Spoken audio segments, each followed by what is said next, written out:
Ang galing oh. Cute.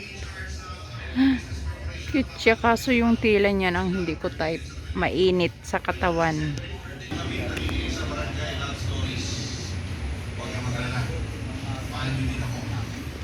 Paano ang price niya? 215.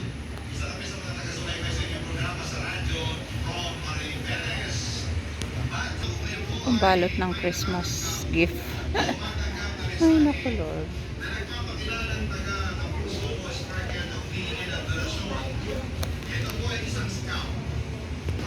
Guys, gusto ko din to. Ang ganito. Ang bahay ba?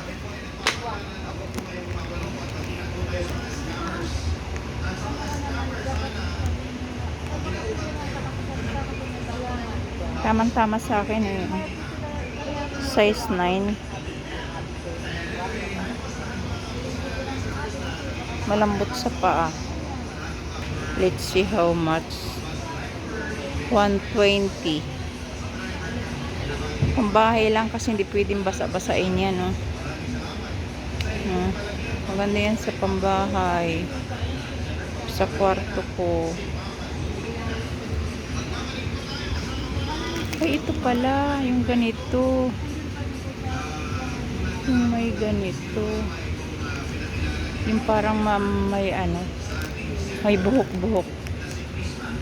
Ito rin. Type ko rin to. Sus, parang itong gusto ko. Hindi siya dumihin. Ano. Try. Oo, mas type ko to. Comfortable.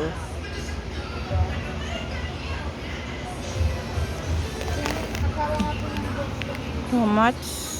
Same. 120.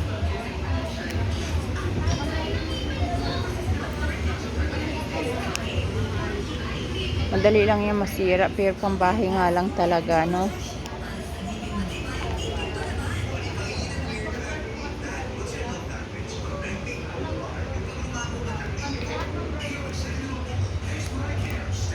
Ay, cute kay Eliza to, oh. Ang galing. Kaso parang madulas ito. Pag sa simento, madulas yan. Minsan kasi dati meron din yan sa Saudi ganyan eh. Sinuot ko ba sa mall, madulas. Magkano ang price niya? Ay, size pala yun. Sa ilalim yung price eh. 24 size. Kay Eliza kasya na yan. 24 yata ang paanon.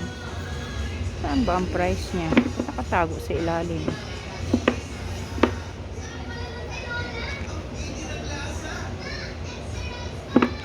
Ang ganda ah.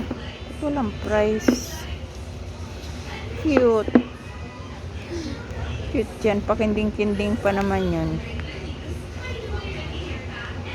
Walang price. Puro size lang. Ba't ganun? Pero maganda. Kaso madulas yung ano niyan. Ano niyan, madulas. Hindi ko nakita. Gusto ko sana malaman yung price niya. That's all for now and thank you for watching everyone. Ito ang sinasabi ko. Bibili nga pala ako ng sinilas ko. Na pambahay. Next time na lang. Ay, ito madulas sa paa. Madulas yan.